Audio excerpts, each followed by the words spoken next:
एक लड़का यूपीएससी का सपना लेकर गांव से दिल्ली के लिए आता है और दिल्ली की भीड़ भाड़ को देखकर वो लड़का अचंभित हो जाता है और उसके दिमाग में बार बार ये सवाल उठते हैं कि जब हजारों लोग तैयारी कर रहे हैं तो सिर्फ मेरा नंबर कैसे आएगा। दोस्तों, ये कहानी आपको बताएगी कि इतना त्याग करना पड़ता है तब जाकर कहीं सक्सेस मिलती है। इस बंदे की कहानी आपके रोंगटे खड़े कर देगी। तो लेट्स स्टार्ट द वीडियो। दोस्तों, एक गाँव का लड़का जो कि सपना देखता है कि एक दिन मैं लाल बत्ती में घूमूंगा, मैं देश की सेवा करूंगा, और इस सपने को लेकर वो लड़का अपने माँ बाप से दूर दिल्ली के लिए आ गया। और दिल्ली पहुंचकर इस बंदे को पता चला कि कैसे स्टूडेंट इधर उधर भाग रहे हैं और ये सारे के सारे स्टूडेंट यूपीएससी के ही थे। और ये बंदा इतनी भीड़ को देखकर डिप्रेशन में चला गया और इसके दिमाग में गलत चीज़ें आने लगी। और बस ये बंदा यही सोच रहा था कि जब ये लोग इतने सालों से लगे हुए हैं, जब इनका सिलेक्शन नहीं हो रहा है तो फिर मेरा कैसे होगा।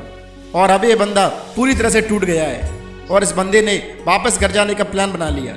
लेकिन इसकी माँ की कई बातों ने इस बंदे को मजबूत बना दिया, क्योंकि इसकी माँ ने कहा था कि जब अगली बार घर आए तो वर्दी पहन कर आना।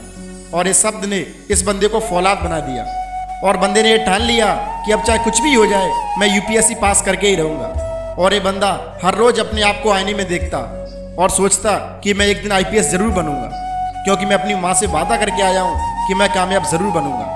और मैं अपनी माँ को ये विश्वास दिला कर आया हूँ कि तेरा बेटा आईएएस जरूर बनेगा और मैं बिना आईएएस बने नहीं लौट सकता हूँ। और फिर इस बंदे ने जी तोड़ मेहनत की और ये रात रात भर जाकर पढ़ने लगा। लेकिन जब इस बंदे ने पेपर दिया तो अफसोस वो पेपर में फेल हो गया और इस बंदे को बहुत बड़ा झटका लग गया। और जब ये बात उसके माँ बाप को पता चली कि मेरा बेटा फेल हो गया है तो उसके माँ बाप ने अफसोस नहीं किया, बल्कि उसे हिम्मत दी कि तू कर सकता है। आसपास के गांव वाले बोलने लगे कि तेरा बेटा वहाँ पढ़ नहीं रहा है बल्कि वो मस्ती कर रहा है। लेकिन उसकी माँ को अपने बेटे पर पूरा विश्वास था कि मेरा बेटा जरूर वर्दी पहन कर आएगा। और इस बंदे ने ठान लिया कि अब चाहे कुछ भी क्यों ना हो जाए, जब तक मेरे शरीर पर वर्दी नहीं होगी तब तक मैं नहीं रुकूंगा।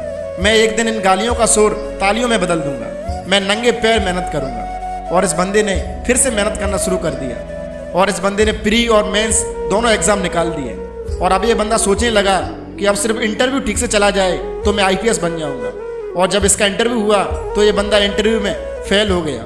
और अब ये बंदा सब लोगों से नजरें चुराने लगा, क्योंकि इसका सारा सपना अब टूट चुका था और इसके साथ इसके माँ बाप का भी सपना टूट चुका था। इसकी माँ रोने लगी, लेकिन फिर भी इस बंदे ने हार नहीं मानी और अपना चौथा अटेम्प्ट दिया।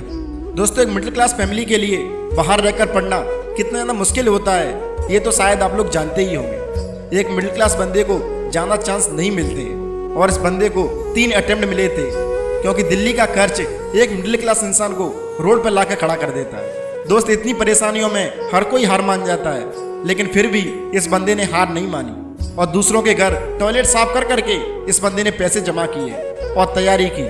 और फाइनली चौथे अटेम्प्ट में इस बंदे ने वो करके दिखाया जो करने की हर कोई सोच भी नहीं सकता है। ये बंदा चौथे अटेम्प्ट में आईएएस ऑफिसर बन गया। आप सुनिए इसकी माँ क्या कहती है।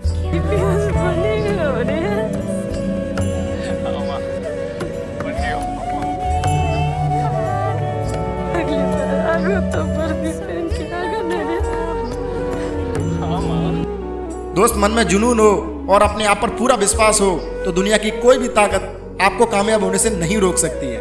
और दोस्त, इस बंदे का नाम है मनोज कुमार शर्मा, जो कि मेरे गांव से 5 किलोमीटर दूर इसका गांव है। इसकी कहानी से हमें पहली सीख मिलती है कि अगर आप कामयाब होना चाहते हो तो घर की परिस्थिति आपको कभी नहीं रोक सकती है। फैमिली बैकग्राउंड कभी भी हमको रोकता नहीं है, बल्कि वो हमें और भी ज़्यादा मजबूत बनाता है। और दूसरी सीख है कि अगर आपको अपने पर पूरा विश्वास है कि मैं कर सकता हूँ तो फिर आप कर सकते हो। लेकिन जब तक आपको अपने ऊपर पूरा विश्वास नहीं होगा तब तक आप कामयाब नहीं बन सकते हो। तो हमेशा अपने ऊपर विश्वास रखो कि मैं आज नहीं तो कल ज़रूर कामयाब बनूंगा, और फिर आपको कामयाब बनने से कोई नहीं रोक सकता है। तो दोस्त, मैं मिलता हूँ नेक्स्ट वीडियो में। तब तक के लिए जय हिंद, जय भारत।